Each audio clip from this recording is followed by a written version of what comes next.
अगला आ जाता है काव्य को पढ़ने अथवा नाटक देखने से जो आनंद प्राप्त होता है। अब काव्य में आपको पता है, काव्य की आत्मा किसको कहते हैं भाई? रस को कहते हैं। तो काव्य को पढ़ने से जो मन में आनंद होगा तो वो भी बाबू क्या कहलाएगा? रस कहलाएगा। अब इसके प्रश्न बहुत आसान से हैं, बस दो बात याद रखना, एक आपके सिलेबस में एक वीर रस है और आपके सिलेबस में मेरे भाई क्या है? श्रृंगार रस। इसके अलावा आपको कुछ नहीं ध्यान देना। अब देखो अगले 2 मिनट में एक एक प्रश्न को आप टिक लगाओगे सही से। जैसे हेलो दोस्तों, मैं गुलशन यादव एक बार फिर से आप सभी का स्वागत करता हूं आपके द्वारा बनाए गए पूरे उत्तर प्रदेश के number 1 online platform UP board class 9 Vidyakul में। तो मेरे भाई आज हम आपका सबसे महत्वपूर्ण टॉपिक जिसको आप बोलते हैं काव्यगत सौंदर्य, उसमें हम देखने वाले आपका रस। हाँ मेरे भाई, कक्षा 9 में जितने भी तरह के रस से आपसे प्रश्न पूछते हैं हर एक मैं प्रश्न को कराऊंगा, डिटेल के साथ कराऊंगा और सबसे इंपॉर्टेंट ट्रिक भी बताऊंगा ताकि आपको रटना नहीं पड़े, देखते ही आपके आंसर आ जाए। तो मेरे भाई वीडियो में अंत तक बने रहिएगा। अगर पहली बार आए हैं तो चैनल को लाइक करिएगा, सब्सक्राइब करिएगा और अपने दोस्तों तक जरूर शेयर करिएगा। तो सबसे पहले मेरे भाई रस की बात कर लें तो याद रखिएगा कि आपके सिलेबस में, याद रखना, आपको बहुत सारे रस नहीं पढ़ने हैं, खाली 2 पढ़ने हैं। कौन कौन से? एक है बाबू आपका श्रृंगार रस और एक है आपका वीर रस। हाँ, ऐसे रस तो 9 प्रकार के होते हैं, मैं अभी क्यों बता रहा हूं, वो तो वीडियो में आप देख लोगे ना आगे। चलो आ जाते हैं। तो सबसे पहले बाबू आ जाते हैं रस कि रस होता क्या है। और याद रखिएगा यहां से पेपर में आपका एमसीक्यू आता है, लेकिन हम डिटेल भी जानेंगे ताकि जब आप कक्षा 9 के बाद 10, 11, 12, अगरा तिगरा जहां भी जाएं तो आपको ये ना लगे अरे यार भैया तो नहीं पढ़ाए थे। तो रस मेरे भाई याद रखिएगा, रस शब्द की जो उत्पत्ति होती है ना वो आपका रस इसते असोह इति रसः, ये आपका एक छोटा सा रूल है, नियम है रस का। फिलहाल याद रखिएगा इसका मतलब क्या होता है कि जो चखा जाए। रस का मतलब होता है जो चखा जाए या जिसे आनंद के द्वारा प्राप्त किया जाए। ठीक है मेरे भाई। और रस की सबसे अच्छी खास बात है कि जो रस होता है ना ये कहीं बाहर नहीं होता है, ये हमारे हृदय में, हमारे दिल में पहले से ही रहता है, बस समय आने पर अलग अलग रूप से निकलता है। हाँ, यही होता है आपका रस होता है। ठीक है। और आचार्यों ने याद रखना जो रस है ना इसको काव्य की आत्मा बोला गया। यहां से डायरेक्ट प्रश्न पूछता है कि काव्य की आत्मा क्या है, तो रस है। रस के अंग मेरे भाई, रस के अंग ये भी आपसे पेपर में पूछा जाता है कि रस के कितने अंग हैं। तो याद रखिएगा रस के आपके 4 अंग होते हैं, स्थायी भाव, विभाव, अनुभाव और आपका क्या होता है? संचारी भाव। ये 4 अलग अलग आपके रस के क्या है मेरे भाई? अंग हैं। अब इन अंगों को भी थोड़ा सा हमें जानना है, तभी हमको रस की परिभाषा समझ में आएगी। जैसे मेरे भाई सबसे पहले अगर हम देख लें आपका स्थायी भाव। स्थायी भाव क्या होता है? तो हृदय में जो भाव स्थायी रूप से विद्वान हो, मतलब जिसमें कोई छेड़छाड़ ना हो। ये जितने भी स्थायी भाव हैं ये हमारे मन में पहले से भरे पड़े हैं, बस समय आएगा तब निकलते हैं और इनमें कभी कोई परिवर्तित नहीं होता है। रसों की बात करें मेरे भाई तो याद रखिएगा प्राचीन भारतीय आचार्यों ने जो ये आपके स्थायी भाव है ना इनकी संख्या कितनी मानी है? 9 मानी है। और पेपर में आपको यही करना है। रसों में जो आपके स्थायी भाव हैं, जो हमारे हृदय में विद्वान हैं, इनकी संख्या टोटल 9 है। कौन कौन से हैं? आपका श्रृंगार रस, हास रस, करुण, रौद्र, वीर। उसके बाद मेरे भाई आपका ठीक है भयानक, विभत्स, अद्भुत और शांत। ये अलग अलग आपके रस हैं। इनका जो आपका स्थायी भाव क्या है? श्रृंगार का रति, हास का हास्य, करुण का शोक, रौद्र का क्रोध, वीर का उत्साह, भयानक का भय, विभत्स का जुगुत्सा, अद्भुत का विस्मय और शांत का निर्वेद। और इसमें क्या आपको सर पूरा पढ़ना नहीं, आपको सिर्फ 2 पढ़ना है। कौन कौन से? सबसे पहले बाबू आपका आता है श्रृंगार रस, और श्रृंगार रस का स्थायी भाव होता है रति। एक प्रश्न आपके पेपर में डायरेक्ट पूछ लेगा क्या कि श्रृंगार रस का स्थायी भाव क्या है? रति है। दूसरा बाबू आपके पेपर में क्या प्रश्न पूछेगा कि वीर रस है, वीर रस का स्थायी भाव क्या है? तो वीर रस का स्थायी भाव होता है उत्साह। सिर्फ इन्हीं दोनों को आपको ध्यान में रखना है, पेपर में आपके सारे प्रश्न सही हो जाएंगे।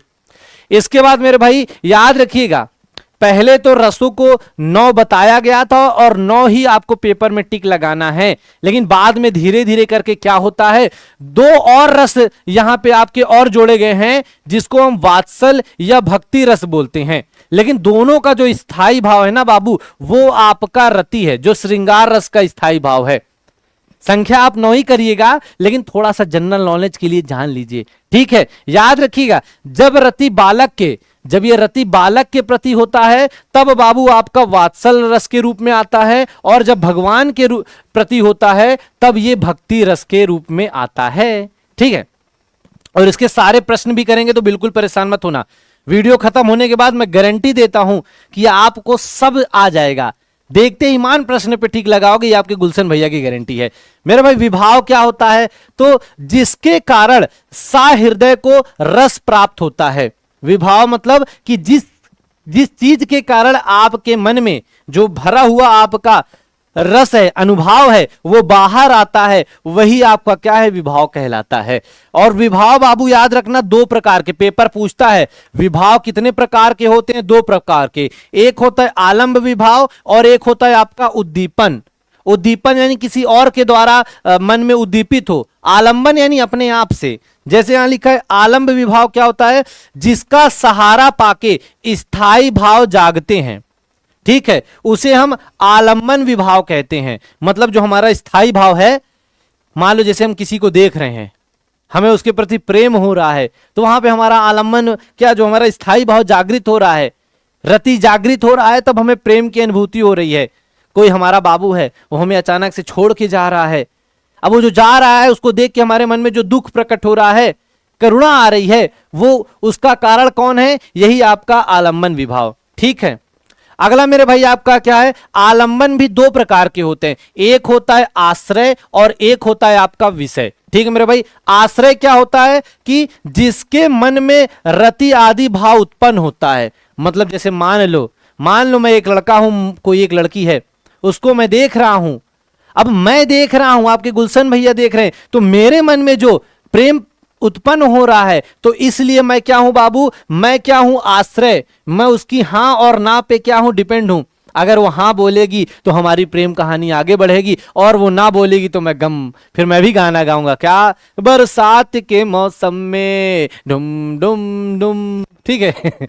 फिर आगे क्या, विषय क्या होता है, जिसके लिए, मतलब विषय क्या होता है, जिसके लिए आश्रय यानी मेरे मन में जो भाव उत्पन्न हो रहा है वो क्या है, विषय है। मैं आश्रय हूं और जिसके प्रति मेरे प्रेम में जो भावना है वो आ रही है, वो क्या है, विषय है।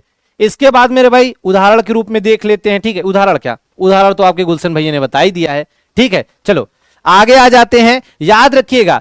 उसके बाद उद्दीपन विभाव क्या होता है, वस्तुओं एवं परिस्थितियों के कारण स्थायी भाव उद्दीपित होने लगे। मतलब जैसे परिस्थिति आ जाए, कंडीशन आ जाए, उसके बाद आपके मन में जो स्थायी भाव है वो जागे। जैसे मान लो अचानक से आपका क्या हो, आप मान लो कहीं घूमने जा रहे हैं, जेब में पैसा है, कोई बटुआ चुरा ले, और आप एकदम असहाय महसूस कर लो, बाप रे मेरे साथ क्या हो गया। आप किसी अपने प्रिय के साथ जा रहे हो, अचानक से एक्सीडेंट हो जाए और उनके साथ हानि हो जाए, तो मतलब अचानक से जो आपकी चीजें, कंडीशन आपके सामने आ जाए, उससे जो आपके मन में स्थायी भाव जागृत होता है उसको हम उद्दीपन विभाव, मतलब किसी चीज के कारण, अचानक से कोई परेशानी आने के कारण जब हमारा स्थायी भाव जागृत होता है, जागता है हमारे मन में, तो वहां पे आपका उद्दीपन विभाव होता है। इसके बाद मेरे भाई अनुभाव क्या होता है, याद रखना, स्थायी भाव के जागृत होने पर आश्रय की बाह्य चेष्टाओं को अनुभाव कहते हैं।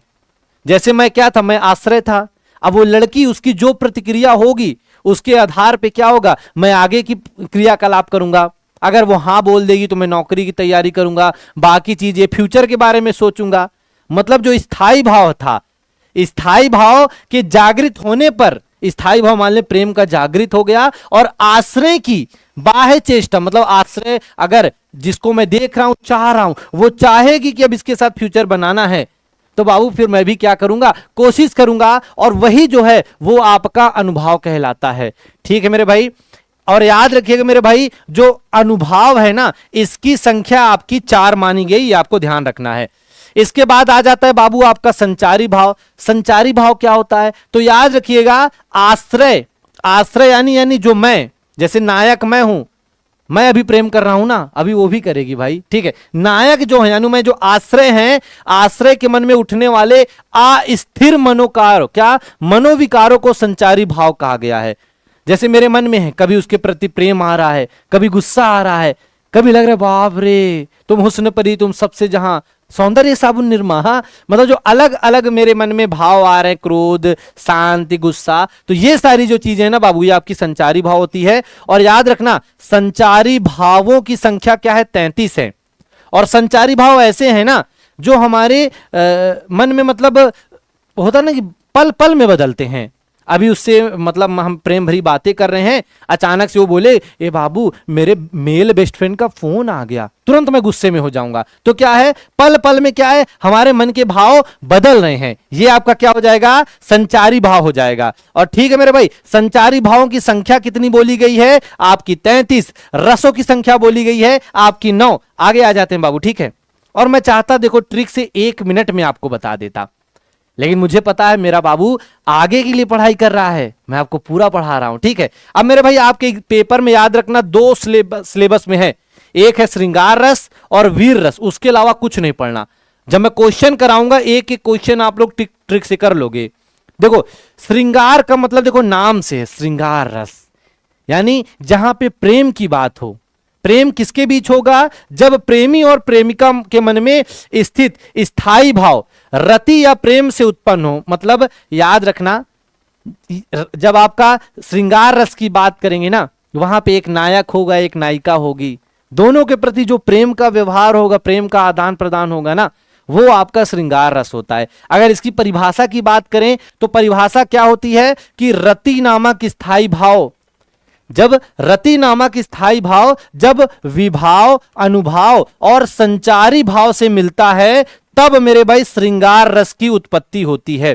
सेम वीर रस में भी यही परिभाषा लिखनी, क्या? बस वीर रस का स्थायी भाव क्या होता है? उत्साह। तो जब उत्साह नामक स्थायी भाव विभाव, अनुभाव और संचारी भाव से मिलता है, तब मेरे भाई वीर रस की उत्पत्ति होती है। एक परिभाषा याद की, दूसरी अपने आप याद हो गई, ठीक है मेरे भाई। अब जैसे, ठीक है, और याद रखना जो आपका श्रृंगार रस है ये 2 प्रकार का होता है, एक संयोग श्रृंगार होता है और एक आपका वियोग श्रृंगार होता है। संयोग श्रृंगार और आपका वियोग श्रृंगार, और वियोग जो श्रृंगार होता है इसको विप्रलंभ बोलते हैं, ठीक है, ठीक है मेरे भाई। और बहुत आसान से होते हैं, थोड़ा सा उदाहरण के साथ देख लेते हैं। जैसे जैसे संयोग श्रृंगार क्या है? जैसे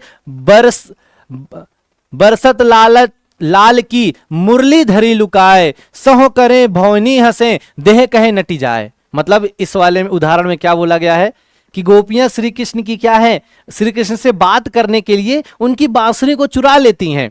अब श्री कृष्ण उनसे अपनी बांसुरी मांगते, दे दे, तो बोलती ना ना मैं अपनी बांसुरी नहीं दूंगी। तो यहाँ पे श्री कृष्ण और गोपियों के बीच क्या है? प्रेम की बात हो रही, कैसा? संयोग की बात हो रही। संयोग मतलब मिलन, यानी दुख नहीं है।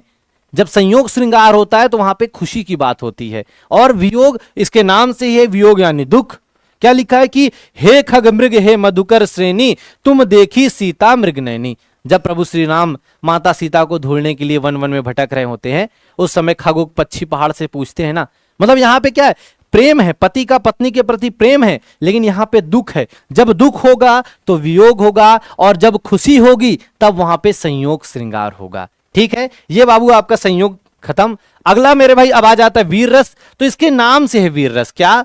जैसे युद्ध हो गया, युद्ध अथवा किसी कठिन कार्य को करने के लिए हमारे हृदय में, मान लो कोई युद्ध करने जा रहे हो या कोई कठिन कार्य आप करने जा रहे हो, तो उस समय जो आपके मन में जो आपका स्थायी भाव यानी जो आपका उत्साह के जागृत होता है, तो मेरे भाई उसके प्रभाव स्वरूप याद रखना आपका वीर रस वो कहलाता है। यानी मेरे भाई परिभाषा वही मैंने जो आपका बताया था, क्या? ठीक है, क्या कि जब आपका उत्साह नामक, ठीक है, स्थायी भाव विभाव, अनुभाव और संचारी भाव से संयोग से पूर्ण होता है, तब मेरे भाई वहां पे क्या होता है? आपका वीर रस की उत्पत्ति होती। परिभाषा देखो कितनी खतरनाक है, ठीक है। अब इसके उदाहरण भी उतना आसान है, पहचानना बहुत आसान है।